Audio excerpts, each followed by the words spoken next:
Hello students, let us start with our second chapter, part 2, that is the outbreak of the revolution.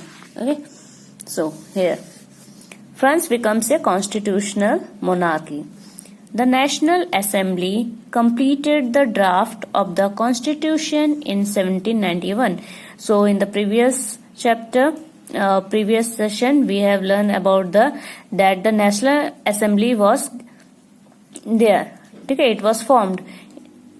Okay, and it started working on it. ठीक है, national assembly ने constitution बनाने का काम start कर दिया था, इससे प्रीवियस सेक्शन में हमने देखा था. ठीक है, और उन्होंने ये ड्राफ्ट कब कंप्लीट कर लिया? In 1791. Its main object was to limit the power of the monarch. So जो राजशाही चल रहा था, उनके जो काफी सारे राइट्स थे, इंजॉय कर रहे थे वो, है ना, तो उनको क्या थे, जो उनका पावर था उनको लिमिट करने के लिए खास तौर पर बनाया गया था. This powers instead of being concentrated in the hands of one person were now separated and assigned to different institutions. ठीक है, तो जो अब तक सिर्फ एक के हाथ में पावर था, सारा पावर था, अब वो क्या है, डिफरेंट इंस्टीट्यूशंस के हाथ में दे दिया गया. यानी कि यहाँ पे डिवाइड कर दिया गया, पावर को डिवाइड कर दिया गया, ना कि सिर्फ एक के हाथ में दिया गया. द लेजिस्लेचर, तो ये डिफरेंट इंस्टीट्यूशंस कौन थे? First the legislature, executive and judiciary. So इन तीन के हाथ में पावर चला गया. This made France a constitutional monarchy. तो अब ये क्या है, ये अब एब्सोल्यूट मोनार्की नहीं रह गया. जो सिर्फ राजशाही था कि ये राजा के हिसाब से ही सब चलेगा, वैसा नहीं है. फ्रांस में कॉन्स्टिट्यूशनल मोनार्की आ गया है, यानी कि पावर का डिवाइडेशन हो चुका है. Figure 7 explains how a new political system work.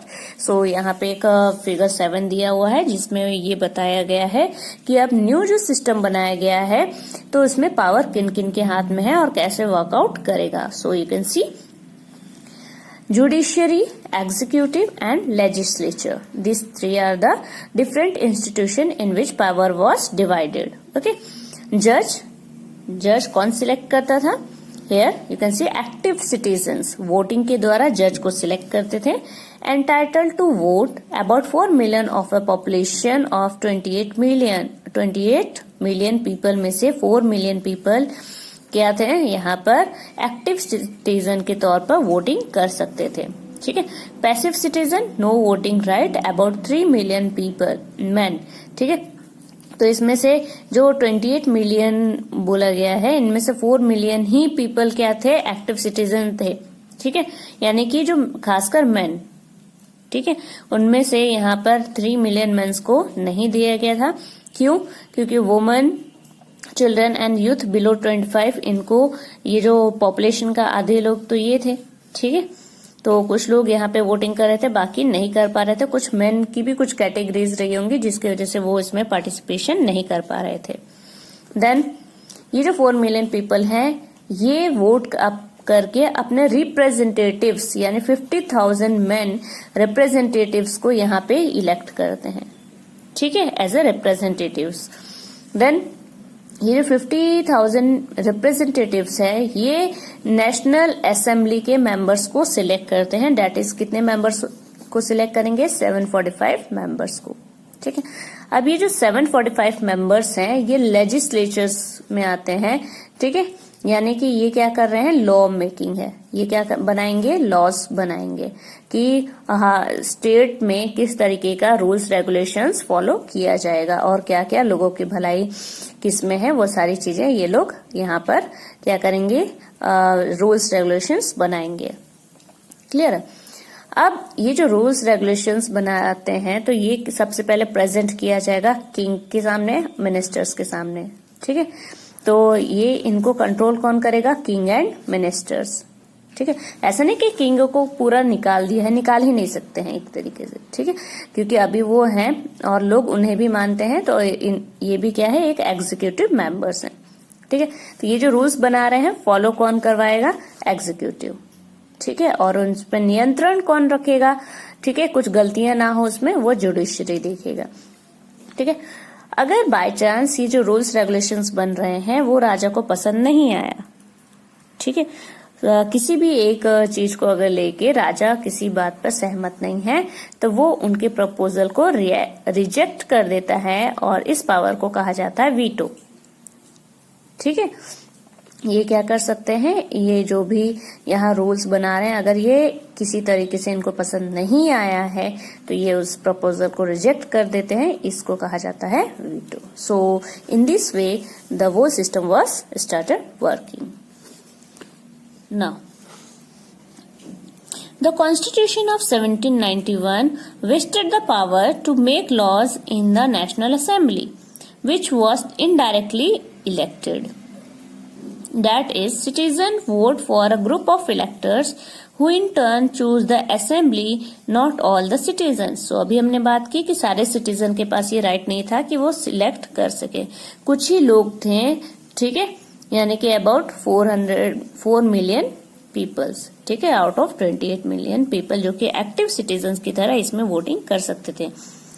Only man about 25 years of age who paid taxes equal to at least 3 days of a laborer wages were given the status of active citizen।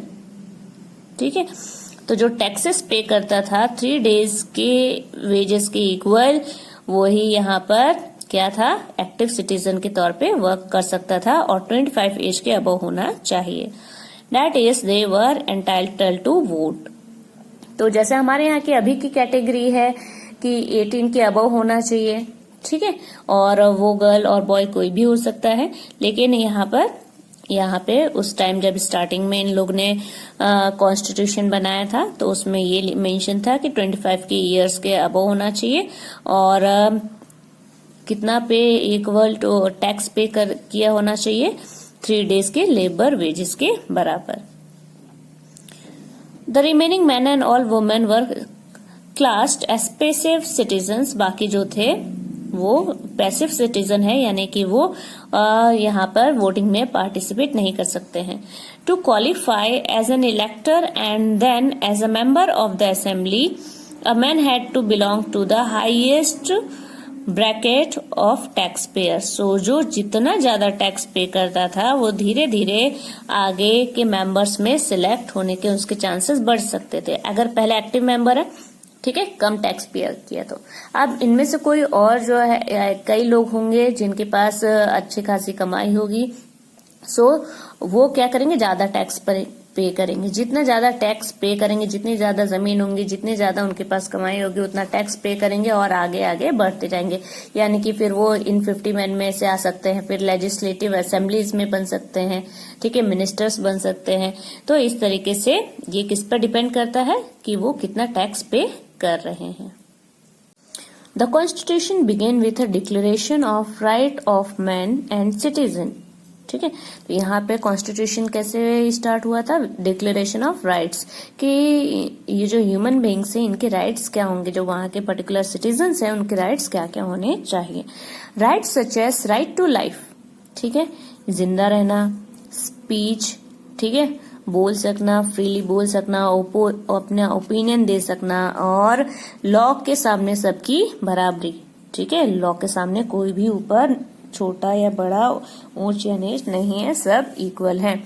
were established as natural and inalienable rights, that is they belong to each human being by birth। ठीक है, ये उनका जन्म सिद्ध अधिकार है, जन्म natural अधिकार है जो उनसे कोई भी छीन नहीं सकता है, inalienable, ठीक है, and could not be taken away। It was the duty of the state to protect each citizen's natural right। So ये जो वहाँ के मिनिस्टर्स हैं, ठीक है, एग्जीक्यूटिव्स हैं, जुडिशरी है, ये उनकी ड्यूटी है कि ये हर एक लोगों का जो नेचुरल राइट है, ठीक है, जन्मसिद्ध अधिकार है, वो उन्हें प्रोटेक्ट करे। Clear? Now the declaration of rights of men and citizens। So here there are many declaration for the citizen is given। Okay, you can see men are born and remain free and equal in rights। So सब क्या है, free हैं और सबके equal अधिकार हैं। The aim of every political association is the preservation of the natural and inalienable rights of man। These are liberty, property, security and resistance to the oppression। ठीक है। सो जो उनके जितने भी जन्म सिद्ध अधिकार हैं जो अभी यहाँ बताया गया है वो सबको फॉलो किया जाना चाहिए, ठीक है। वो हमेशा फ्री रह सकते हैं, ठीक है, यानी कि लिबर्टी, प्रॉपर्टी खरीद सकते हैं, सिक्योरिटी यानी उनकी सिक्योरिटी, रेजिस्टेंस टू ऑपरेशन यानी कोई चीज अगर उन्हें गलत लगती है तो उसके बारे में वो बोल सकते हैं। इन सब का अधिकार उन्हें मिलना चाहिए। The source of all sovereignty resides in the nation. No group, no or individual may exercise authority that does not come from the people. So ऐसा कोई भी ग्रुपिंग नहीं बनेगा जो कि लोगों के द्वारा वहां पर ना बनाया गया हो, ठीक है। जो भी इलेक्टर्स हैं, रिप्रेजेंटेटिव्स हैं, नेशनल असेंबली के मेंबर्स हैं, वो सब स्टेप बाय स्टेप्स लोगों के द्वारा ही सिलेक्ट होने चाहिए, अलग से सिलेक्ट नहीं हो सकते हैं, ठीक है। क्योंकि लोग अगर खुश है तभी किसी देश की समृद्धि हो सकती है, वहां लोग खुशहाल रह सकते हैं, देश प्रगति कर सकता है।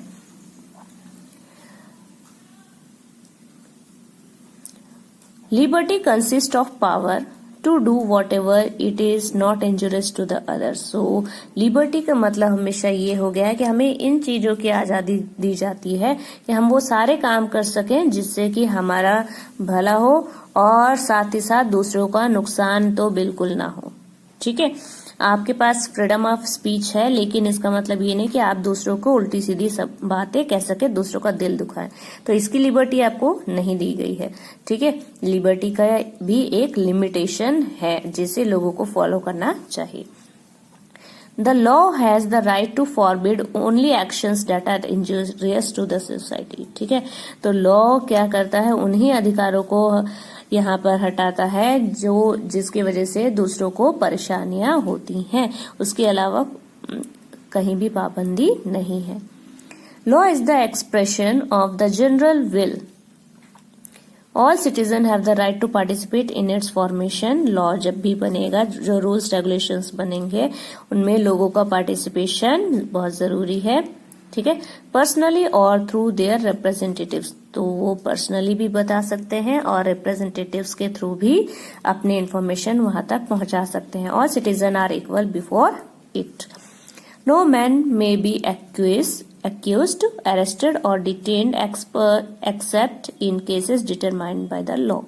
किसी भी लोगों को आप यहाँ पे एक्सक्यूज नहीं कर सकते हैं, ठीक है, गुनहगार साबित नहीं कर सकते, गुनहगार नहीं ठहरा सकते हैं, अरेस्ट नहीं कर सकते हैं, जेल में नहीं डाल सकते हैं जब तक कि, ठीक है, उनका गुनाह साबित ना हो जाए, ठीक, या उन्होंने ऐसा कोई काम ना किया हो जबकि वो गुनहगार बने, ठीक है। कोई गलत काम किया हो तभी उन पर इन सारी चीजें का प्रयोग किया जा सकता है, इसके अलावा नहीं। किसी भी निर्दोष पर इल्जाम नहीं लगाया जा सकता है, अरेस्ट नहीं किया जा सकता है, जेल में नहीं डाला जा सकता है, ठीक है।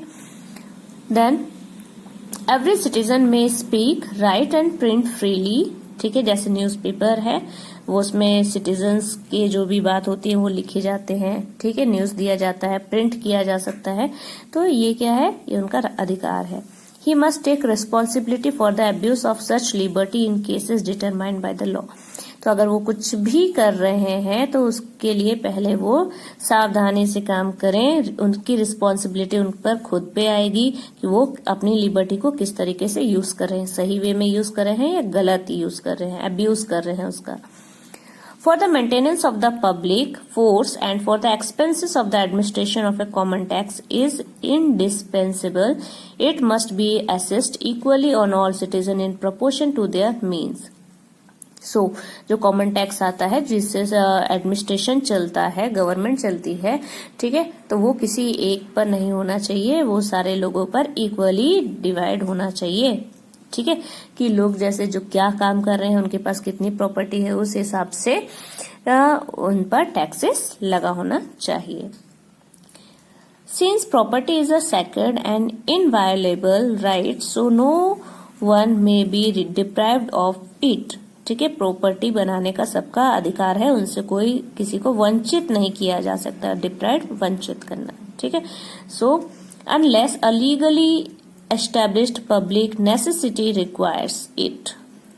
In that case, a just compensation must be given in advance, ठीक है। सो कभी कभार आपको पता है कि अगर आपकी कोई प्रॉपर्टी है ठीक है। और वहां पर कुछ गवर्नमेंट जैसे कि रेलवे बनना है, रोड्स बनना है, ठीक है, ऐसी कोई चीजें बननी है तभी आपसे क्या किया है, लीगली तौर पर आपकी प्रॉपर्टी ली जाएगी और उसका कंपनसेशन आपको जरूर किया जाएगा एडवांस में। ठीक है, ये चीजें आपने कहीं ना कहीं रोड फॉर्मेशन में देखा होगा। जब नेशनल हाईवे तैयार होते हैं तो जो भी घर उनके बीच में जो भी एरिया आती है उनका कंपनसेशन वो जरूर पे करते हैं। ठीक है, उनके अलावा यहाँ पे कोई इंटरफेरेंस नहीं होता है। Now reading political symbols. So here you can C chain बना है, ठीक है, ब्रोकन चेन। सो क्या डिनोट करता है broken chain? Chains were use to fetter slaves. किसको किया जाता था? स्लेव्स को बांधने के लिए किया जाता था। ब्रोकन चेन क्या करता है कि उन्हें आजाद कर दिया गया है। The bundle of rods of fasces. One road can be easily broken but not an entire bundle. Strength lies in unity. So ये तो हम हमेशा से पढ़ते आ रहे हैं कि एकता में बल है। ठीक है, जहाँ पे एक कोई भी चीजें जब सिंगल होती हैं तो उसे आराम से तोड़ दिया जाता है, लेकिन जब वो बंडल्स में होती हैं तो उन्हें तोड़ा नहीं जा सकता है। ठीक है, बंडल ऑफ रोड्स। क्लियर? इसकी हमने बहुत सारी स्टोरीज पढ़ी हैं। Then here the eye within a triangle radiating light. ठीक है, लाइट रेडिएट कर रही है।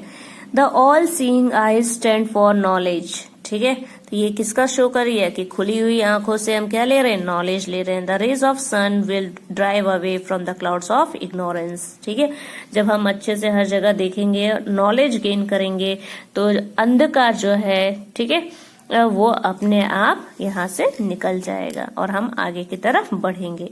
ठीक है, then sceptre, symbol of royal power. ये किसका सिंबल है? रॉयल पावर का। Then snake biting its tail to form a ring. Snake जो है अपने टेल को बाइट कर रहा है और रिंग बना रहा है। Symbol of eternity, a ring has neither beginning nor end. तो इसका कोई भी अंत नहीं है। Then red Phrygian cap, cap worn by a slave upon becoming free. ठीक है, तो फ्री होने के बाद जो भी स्लेव है उनके द्वारा कैप पहना जाता था और जो कि ये शो करता है कि वो अब फ्री हो गए। Blue white red, the national colours of France. तो यहाँ पे लेडी जो है वो 3 कलर शो कर रही है और वो 3 कलर क्या बता रहे हैं कि फ्रांस क्या है? फ्रांस के कलर्स हैं। Then the winged woman, personification of the law. So ये लॉ शो करता है कि all are equal before the law. The law tablet, ये है law tablet. The law is the same for all and all are equal before it. Law सबके लिए same है और सब लोग लॉ के all are equal before it, सब उनके सामने एक समान है। So this was the end of the chapter.